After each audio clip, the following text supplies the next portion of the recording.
오늘은 창세기 3장 22절에서 24절입니다. 에덴 동산에서 추방에 대해서 살펴보겠습니다. 창세기 3장 22절에서 24절은 대단히 난해합니다. 왜 여기에 위치해 있는지 의문이 생길 정도입니다. 차라리 3장 22절에서 24절의 말씀이 없다면 훨씬 더 자연스러워질 것 같습니다. 3장 21절에서 4장 1절과 2절로 곧바로 이어지는 것이 더 자연스럽게 연결될 수 있기 때문입니다. 하지만 3장 22절에서 24절은 3장과 4장을 자연스럽게 연결시키는 다리 역할을 하고 있다는 것도 생각해야 합니다. 아무튼 창세기 2장에서 에덴 동산을 창설하시는 하나님께서 이제 3장에서 에덴 동산을 폐쇄하고 있습니다. 그러면서 3장 22절을 시작하면서 보라라는 감탄사로 자 봐라는 것입니다. 똑똑히 보라는 것입니다. 하나님의 놀라운 탄식이 들어 있습니다. 선악과를 따먹음으로 사람이 선악을 알게 되었다라는 것입니다. 하나님께서는 분명히 사람이 선악과를 따먹지 않고 에덴 동산에서 영원토록 행복하게 살기를 바라셨습니다. 그런데 사람은 뱀의 유혹에 넘어가 선악과를 따먹었습니다. 창세기 3장 5절에 너희가 그것을 먹는 날에는 너희 눈이 밝아져 하나님과 같이 되어 선악을 알 줄 하나님이 아심이라고 말을 했습니다. 이 말씀 그대로 3장 22절에서 이 사람이 선악을 아는 일에 우리 중 하나같이 되었다라고 합니다. 아는 일이란 말씀은 알다에서 나온 말씀입니다. 단순히 지적으로 아는 것이 아닙니다. 체험을 통해서 익숙해지는 것까지를 포함하고 있습니다. 아담과 하와는 하나님께서 창조시 부여하신 능력인 선을 알고 행하는 능력뿐만 아니라 선악과를 먹음으로 인하여 악에 대하여도 깊이 알고 체험함으로 익숙하게 되었다라는 것을 말씀하고 있습니다. 아담과 하와는 얼마든지 선악을 알게 하는 나무를 제외하고는 다른 나무를 임의로 먹을 수 있었습니다. 생명나무도 먹을 수 있었습니다. 죄가 시작되기 전에 에덴 동산에서 생명나무를 먹고 영생할 수 있었습니다. 그러나 이제는 상황이 달라졌습니다.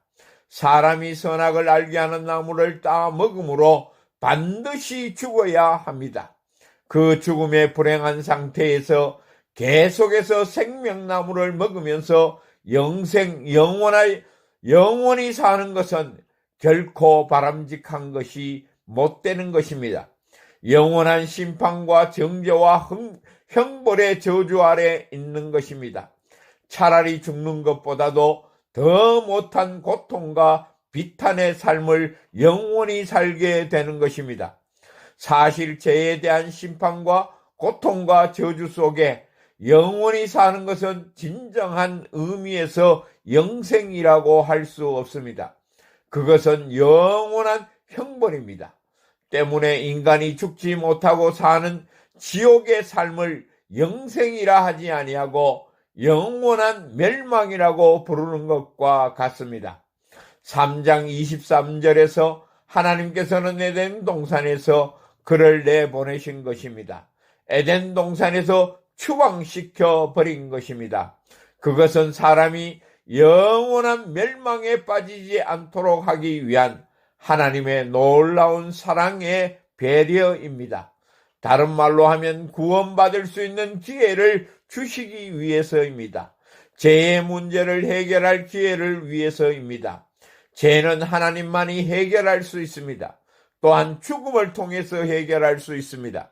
그래서 여호와 하나님께서는 아담을 생명나무가 있는 에덴 동산에서 내보내셨습니다.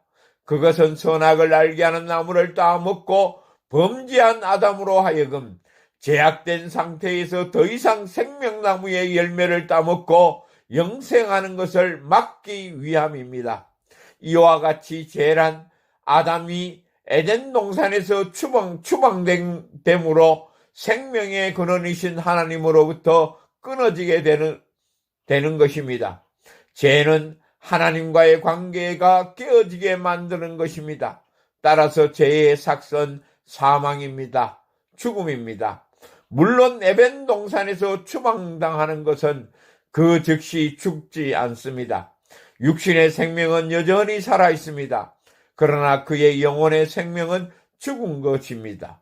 사람의 영혼은 하나님께로부터 나왔는데 하나님과의 단절된 상태에서는 살지 못하고 죽게 되는 것입니다. 그러므로 사람이 하나님과의 교제가 끊어지면 살았다 하는 이름은 있으나 실상은 죽은 것입니다. 그리고 결국 육신의 생명조차도 아담과 하와가 죽었듯이 영원히 살지 못하고 결국 죽게 되는 것입니다. 하나님과의 교제가 끊어진 자는 영원한 죽음에 처하게 된다는 것입니다. 따라서 사람에게 가장 무섭고 두려운 일이 바로 하나님과의 교제가 끊어진다는 것입니다. 그것은 바로 에덴 동산에서의 추방입니다. 이것은 광야에 살고 있는 이스라엘 백성들이 명심해야 될 중요한 말씀입니다. 오늘은 에덴 동산에서 추방에 대해서 살펴보았습니다. 감사합니다.